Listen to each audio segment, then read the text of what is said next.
Hi മക്കളെ. So നമ്മുടെ ജെയ് 2024 ജനുവരി സെഷനിലെ 31 ജനുവരിയിൽ നടന്ന ഷിഫ്റ്റ് 2 ക്വസ്റ്റ്യൻ നമ്പർ 5 ആണ് നെക്സ്റ്റ് നമ്മൾ ഡിസ്കസ് ചെയ്യാൻ പോകുന്നത്. ക്വസ്റ്റ്യൻ ശ്രദ്ധിക്കാം. ഒരു purely from N organic chemistry ഒരു ഡയറക്റ്റ് ക്വസ്റ്റ്യൻ ആണ്. വളരെ സിമ്പിൾ ആയിട്ട് ഒരു അസൈലേഷനെ ബേസ് ചെയ്തിട്ടുള്ള ഒരു ക്വസ്റ്റ്യൻ ആണ്. സോ നിങ്ങളുടെ കയ്യിൽ അസൈൽ ക്ലോറൈഡ് ഉണ്ട്. നിങ്ങളുടെ കയ്യിലുള്ള അസൈൽ ക്ലോറൈഡ് എനിക്ക് വേണമെങ്കിൽ അതിന്റെ ഒരു ചെറിയൊരു മെക്കാനിസം നമുക്ക് പറഞ്ഞിട്ട് എന്ത് ചെയ്യാം, മുന്നോട്ട് പോവാം. സോ നിങ്ങളുടെ കയ്യിൽ തന്നിട്ടുള്ളത് ഒരു അസൈൽ ക്ലോറൈഡ് ആണ്. So I am just drawing that acyl chloride here. ഞാൻ ആ അസൈൽ ക്ലോറൈഡ് ഇവിടെ വരയ്ക്കുന്നുണ്ട്. നിങ്ങളുടെ കയ്യിൽ ഒരു ബെൻസീന്, ആ ബെൻസീന്റെ അവിടെ എന്തുണ്ട്, ഒരു സി ഡബിൾ ബോണ്ട് ഒ, പിന്നെ എന്ത് വരുന്നുണ്ട്, ഒരു CL വരുന്നുണ്ട്. ആൻഡ് ഇവിടെ ഇത് ആരുമായിട്ട് റിയാക്ട് ചെയ്യാണ്, AlCl3യുമായിട്ട് റിയാക്ട് ചെയ്യാണ്. As you know there will be lone pair of electron present here. ഇവിടെ ഈ ഓക്സിജന് മേലെ എന്തുണ്ട്, ലോൺ പെയർ ഓഫ് ഇലക്ട്രോൺസ് എന്താണ്, പ്രസന്റ് ആണ്. ആ ലോൺ പെയർ ഓഫ് ഇലക്ട്രോൺസ് ഇവിടെ നിന്ന് എന്ത് ചെയ്യും, ഇങ്ങോട്ട് ഷിഫ്റ്റ് ചെയ്യും. അതെന്ത് ചെയ്യും, ഇവിടെ ബ്രേക്ക് ചെയ്യും.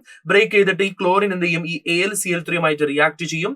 AlCl3യുമായിട്ട് റിയാക്ട് ചെയ്ത് കഴിഞ്ഞാൽ you are getting A compound. ഏതാ കോമ്പൗണ്ട് മക്കളെ, AlCl4- എന്ന് പറയുന്ന കോമ്പൗണ്ട് കിട്ടും.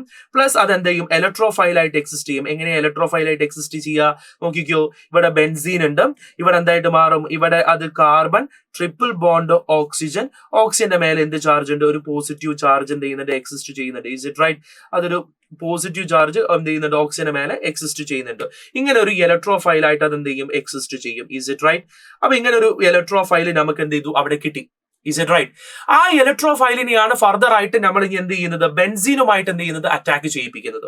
സോ ഞാൻ ഇവിടെ പറയുന്നു, ഈ ഒരു ഇലക്ട്രോഫൈൽ, ഈ സെയിം ഇലക്ട്രോഫൈലിനെ നമ്മൾ ആരുമായിട്ട് റിയാക്ട് ചെയ്യിപ്പിക്കുക മക്കളെ, ഈ സെയിം ഇലക്ട്രോഫൈൽ ഞാൻ ഇവിടെ ഒരു ബെൻസീനുമായിട്ട് എന്ത് ചെയ്യാണ്, റിയാക്ട് ചെയ്യിപ്പിക്കുകയാണ്. So it is reacting with what, a benzene. ഒരു ബെൻസീനുമായിട്ട് റിയാക്ട് ചെയ്യുന്നു. ഫർദർ നിങ്ങൾക്ക് റിയാക്ഷൻ ഓൾറെഡി അറിയാം. ഈ ബെൻസീൻ എന്ത് ചെയ്യുന്നു, ഇവിടേക്ക് അറ്റാക്ക് ചെയ്യുന്നു. കാരണം ഇവിടുന്ന് എന്ത് ചെയ്യുന്നു, ഇങ്ങോട്ട് ഷിഫ്റ്റ് ആവുന്നു. ഇവിടെ ഒരു പോസിറ്റീവ് ചാർജ് വരുന്നു, അങ്ങോട്ട് എന്ത് ചെയ്യുന്നു, അറ്റാക്ക് ചെയ്യുന്നു. അങ്ങനെ അറ്റാക്ക് ചെയ്യുന്ന സമയത്ത് ഫൈനലി ഉണ്ടാകുന്ന കോമ്പൗണ്ട് നോക്കിക്കഴിഞ്ഞാൽ you are getting what, a benzene. ഇവിടെ ഒരു ബെൻസീൻ ഉണ്ടായിരിക്കും. പിന്നെ എന്തുണ്ടായിരിക്കും, ഒരു C ഡബിൾ ബോണ്ട് O ഉണ്ടായിരിക്കും. അടുത്ത എന്ത് ഫോം ചെയ്യും, ഒരു ബെൻസീൻ എന്ത് ചെയ്യും, ഇവിടെ ഫോം ചെയ്യും. സോ ഇങ്ങനെ ഒരു കോമ്പൗണ്ട് ആയിരിക്കും നിങ്ങൾക്ക് അവിടെ കിട്ടുക. അങ്ങനെ കിട്ടുന്ന കോമ്പൗണ്ട് വരുന്ന ഓപ്ഷൻ ഏതാന്ന് ചോദിച്ചു കഴിഞ്ഞാൽ നിങ്ങൾക്ക് ഡയറക്ട്ലി പറയാലോ. ഓപ്ഷൻ ഏതാ വരിക മക്കളെ, ഓപ്ഷൻ 4 അല്ലേ അതിന്റെ റൈറ്റ് ആൻസർ വന്നത്. Is it right? ഓപ്ഷൻ 4 ആയിരിക്കും നിങ്ങളുടെ റൈറ്റ് ആൻസർ വന്നിട്ടുണ്ടാവും. ഒരു ഡയറക്ട്ലി നിങ്ങളെ NCERT-യിൽ നിങ്ങളെ പഠിപ്പിച്ചിട്ടുള്ള ജനറൽ ഓർഗാനിക് കെമിസ്ട്രീനെ പഠിപ്പിച്ചിട്ടുള്ള ജനറൽ ഓർഗാനിക് കെമിസ്ട്രി നമുക്കറിയാം 2, ജനറൽ ഓർഗാനിക് കെമിസ്ട്രി 2 GOC 2-ലാണ് നമ്മൾ ഇലക്ട്രോഫിലിക് സബ്സ്റ്റിറ്റ്യൂഷൻ റിയാക്ഷൻസും ന്യൂക്ലിയോഫിലിക് സബ്സ്റ്റിറ്റ്യൂഷൻ റിയാക്ഷൻസും പിന്നെ എലിമിനേഷൻ റിയാക്ഷനും അഡീഷൻ റിയാക്ഷനും ഒക്കെ നമ്മൾ എന്ത് ചെയ്തിട്ടുള്ളത്, പഠിച്ചിട്ടുള്ളത്. അതുമായി ബന്ധപ്പെട്ടുള്ള ഡയറക്ട്ലി നമ്മൾ ക്ലാസ് ചെയ്തിട്ടുള്ള ക്വസ്റ്റ്യൻസുകൾ തന്നെയാണ് ഡയറക്ട്ലി വന്നിട്ടുള്ളത്.